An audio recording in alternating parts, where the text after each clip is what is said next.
네, 안녕하십니까. IM증권에서 음식료 섹터 담당하고 있는 이경신입니다. 오늘은 25년 1분기 음식료 프리뷰 관련해서 짧게 말씀을 드리겠습니다.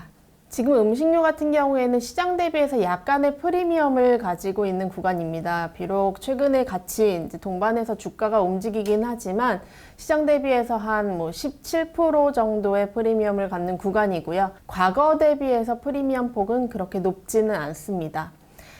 대외경기가 굉장히 불안하다 보니 방어주를 찾는 구간입니다. 그래서 음식료에 대한 실적, 굉장히 관심이 많은 구간이지만 아쉽게도 이번 1분기 실적 같은 경우에는 선별적으로 실적이 좋고 그렇기 때문에 주가 흐름도 선별적으로 이어진다라는 측면을 먼저 강조드리고 싶습니다. 이번 1분기 컨센서스 같은 경우에는 사실 아직까지 좀 높은 경향이 있습니다. 그 그림을 보시면 대형주에서는 KTNG, 오리온이 이제 실적이 선방할 수 있다라고 보여지고요.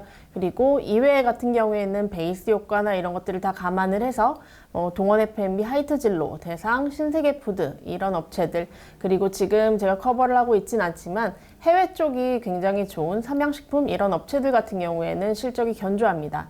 다만 여타 업체들 같은 경우에는 작년 1분기 분위기가 좀 부담스럽다. 그렇기 때문에 베이스 부담까지 감안을 하고 대외 변수까지 고려를 했을 때 지금은 실적이 그렇게 좋은 구간은 아니다라고 요약을 할 수 있을 것 같습니다. 우측에 있는 표를 보시면 지금 업종 커버리지 합산 분기별 매출액과 영업이익입니다. 영업이익은 지금 1분기 기준으로 성장률이 많이 두드러지지 못하는 그런 상황인데 작년 1분기에 KTNG를 제외했을 때 부담이 좀 높습니다. 작년 1분기까지는 소비가 그렇게 나쁘지 않은 그런 상황이었고, 그리고 이제 원가 같은 경우에도 그렇게 큰 이슈가 없었기 때문에 좀 베이스가 높다 측면에서는 좀 부담입니다. 그리고 해외 같은 경우에는 사실 개별적인 제품단에서 호응을 받고 있는 업체들을 제외를 할 경우에는 현지에 좀 둔화된 소비 경기를 따라가기 때문에 해외 쪽에서는 환율 효과는 긍정적이지만 현지 성장률이 좀 낮아지고 이에 따라서 판관비가 올라가는 그런 효과들이 좀 걱정이 되는 그런 분기다라고 요약할 수 있을 것 같습니다. 기본적으로 지금 가격은 많이 인상이 되고 있는 상황인데 사실상 가격 인상의 경우에는 기존의 재고나 이런 부분을 고려를 해서 시장에서 반영이 되는, 그리고 실적에 반영이 되는 구간을 한 2에서 3개월 정도 시차를 둔다라고 보고 있습니다. 그렇기 때문에 3월달, 4월달에 한 가격 인상들은 2분기 이후에 반영이 된다라고 보시면 좋을 것 같고요. 사실 그래서 1분기 같은 경우는 약간 공백기가 있다라고 요약할 수 있습니다. 탑라인에서는 아무래도 가격에 1분기는 좀 저항이 있고 2분기 같은 경우에는 이제 어떻게 소비 경기가 바뀌느냐에 따라 달라 있기 때문에 아직까지는 조금 조심스러운 분위기다라고 요약할 수 있고요. 화면에서 보이는 것처럼 지금 투입 가격 같은 경우에는 환율 효과가 좀 크게 나타날 수 있다 쪽으로 마이너스 효과를 예상할 수 있을 것 같습니다.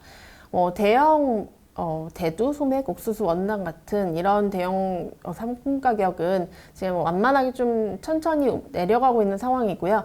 카카오나 이런 작년에 좀 부담이 컸던 그런 상품 가격 같은 경우에도 최근에 많이 내려오고 있습니다.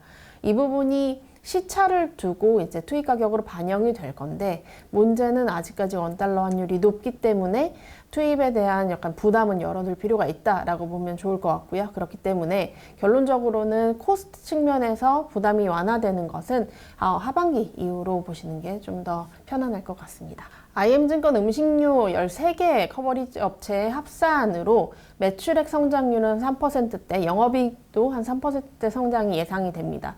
다만 시장 지금 컨센서스 대비해서 영업이익은 한 4% 정도 빠지는 그런 모습을 보이고 있습니다. 앞서 말씀드렸던 것처럼 가격은 인상을 했지만 지금 반영은 조금 미뤄지는 시점이고요. 그리고 물량 같은 경우에는 사실 지금 약간의 공백기가 있다라고 보시면 좋을 것 같습니다. 해외 쪽은 환율 때문에 좋은 상황은 맞지만 문제는 이거는 이제 개별단 이슈인 거고요. 모든 업체들의 다 수혜를 보기는 어렵다. 그런 측면에서 지금은 선별적으로 좀 주가에 접근을 할 그런 시기다라고 보시면 좋을 것 같습니다. 대형주에서는 실적이 좀 안정적이고요. 그리고 밸류가 낮고 지금처럼 대외 변수가 조금 불안정할 때 진정한 방어주를 할 수 있는 업체가 무엇이냐에 따라서 주가의 향방이 조금 가늠이 될 것 같은데 기본적으로 KTNG와 오리온 같은 경우에는 안정적인 측면 그리고 실적 측면에서 부담이 없다라는 여러 가지 요소를 감안을 했을 때 당분간 진정한 방어주 역할을 좀 할 수 있다라고 생각을 하고 있습니다. 이외 업체들 같은 경우에는 사실 지금 실적이 형성이 되는 구간이기 때문에 컨센이 어떻게 움직이는지를 좀 파악하시는 게 좋을 것 같고요. 그리고 해외 같은 경우에는 해외 현지 성장률이나 이런 부분이 좀 가늠이 될 수 있는 수출입 데이터를 보고 주가가 같이 움직일 수 있다라고 보시면 좋을 것 같습니다. 상대적으로 관세나 이런 부분에서 약간 피해 있기 때문에 관련된 민감도는 떨어지지만 아무래도 내수나 해외 현지에서의 그런 경기를 타는 그런 섹터이기 때문에 이 부분에 대한 향방을 앞으로 좀 주목하실 필요가 있다라고 요약할 수 있을 것 같습니다. 이것으로 마치겠습니다. 감사합니다.